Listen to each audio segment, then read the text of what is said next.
than me. Okay, almost all children in the U.S. have access to a mobile device. 93% of 6 to 9-year-olds live in a household where they have a cell phone. It's said that 30% of these children have their own cell phone device and 20% have a digital music player. Mobile device ownership among children ages 4 to 14 has experienced double growth since 2005. So what does this say about our culture? It says that we're transforming in the way that we think and the way that we do things. I think it's critical that children are learned how to use technology and integrate it both into academics and into their personal life, because it's going to be integrated more and more into different aspects of life. When children are introduced to technology, they're able to achieve higher academics, they can feel safer, however there should be limits to all of these. Research conducted by Pearson, an education provider, found that 92% of students under the age of 16 use a laptop or desktop computer to complete their schoolwork. And the average child spends about 4 hours per week on the computer doing computer-related activities. While children whose parents expect higher of them, they usually spend about 5 or more hours a week on a computer. Education relies heavily on the internet and technology to advance. For example, the internet gives students and educators access to vast educational resources, so their knowledge is not limited because they have the whole World Wide Web that they can search. Teachers can find lesson plans, or students can look for other teachers' lesson plans to get a better understanding of the course material, and many courses are offered online. Online instruction in the areas such as math and language are being developed with software which are highly effective and help students to better understand the material. Online education provides resources for students who wouldn't normally be able to have the opportunity to understand or learn that education, get that type of education. And the internet provides students of all ages the ability to collaborate with other students in ways such as forums, Skyping, and other collaborations, so they can get different ideas and different answers and different perspectives. An article that I read had 5 suggestions why we should use mobile learning in our education system today. One of them was because it encourages anywhere, anytime learning. Mobile devices allow students to take their education both on the go at home or on the road, and it doesn't limit the education just to the classroom or the 4-room setting. And they encourage learning in real-world context, and it can help bridge the gap between after school, the schoolroom, and the house. Also, technology helps to reach the underserved children, like children who come from low-income households or low-income schools, so that they have a better opportunity to get the best education that they can. It also improves the 21st century social interaction. Mobile technologies have the power to promote and foster collaboration and communication, which is deemed a necessity in the 21st century. There are also video games that teach social skills, such as the video games are in live young children, and the researchers believe that certain games can add educational entertainment for young people. According to the results of a study conducted by the University of Alabama, one interactive computer program called FaceSay has been shown to improve the ability of children with autism spectrum disorder to recognize faces, facial expressions, and emotions, which just can help people with autism learn in a different way that they might not be able to in the classroom. It can also help fit the learning environment. Mobile devices can help overcome many of the challenges that are associated with a classroom, and it can give individual students a more individualized approach to education where they can either go faster in a lesson or go slower if they need more help.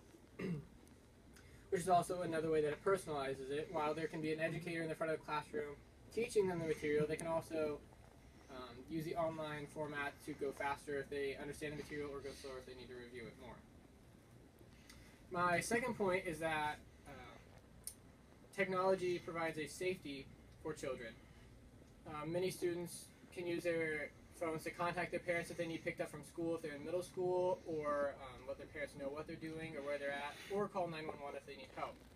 A study focused on the ownership of usage of mobile phones and a group of 10 to 11-year-olds in a primary school, and it found that 45% of these children possessed a mobile phone. And nearly half of their calls were just contacting their parents. 26% of them were to let their parents know their whereabouts, and the other 20% were convenience calls, just letting them know, hey, can you pick me up, or something like that. which shows that 2/5 of children reportedly use them for emergency calls or help when they needed help. Which is interesting that 80% of the pupils claim that they initiated the conversation with their parents, that their parents did not initiate this with them, that they asked their parents, can I have this? And like I said, I think that with technology being given to children that there should be limitations, because without limitations, then the children have free roam to do whatever they want.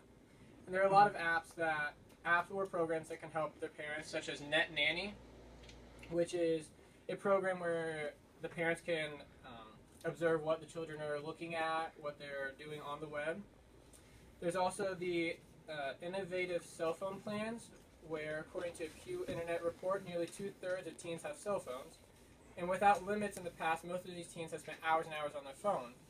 But with this program, a number of cell phone providers have started to do this, that the family cell phone plans limit the number of talk time, minutes, and text that they can use.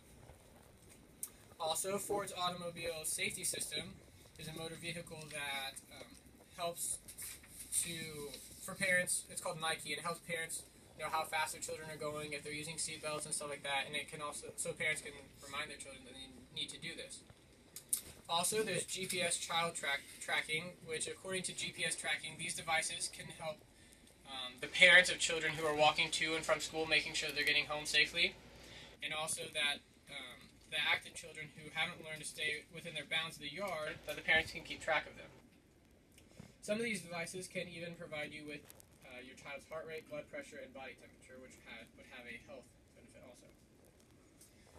Technology has also been used to aid students with ADHD, because young people with attention deficit disorder learn in a different way, and so the technology can give them a different aspect that the classroom might not give them. Technology as a supplement to effective parents should not be a replacement, but rather a supplement.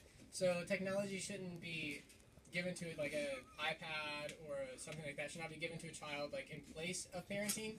It should be given to them as a supplement, like a way to increase their knowledge and stuff like that. But the parent should still be monitoring this.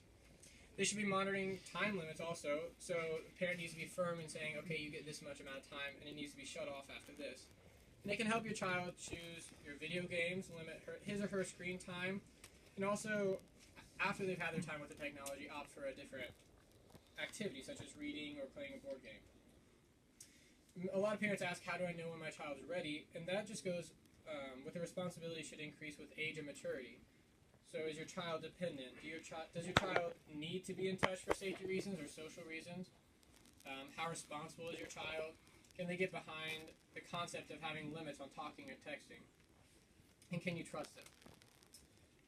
Leslie Kaus and Dora Chen said that technology is increasingly recognized as an integral learning tool for promoting the social, linguistic, and cognitive development of young children. So I really believe that when you give children technology, that you're giving them the ability to achieve higher academics, you're helping their safety, and also that you should have limits on all of these.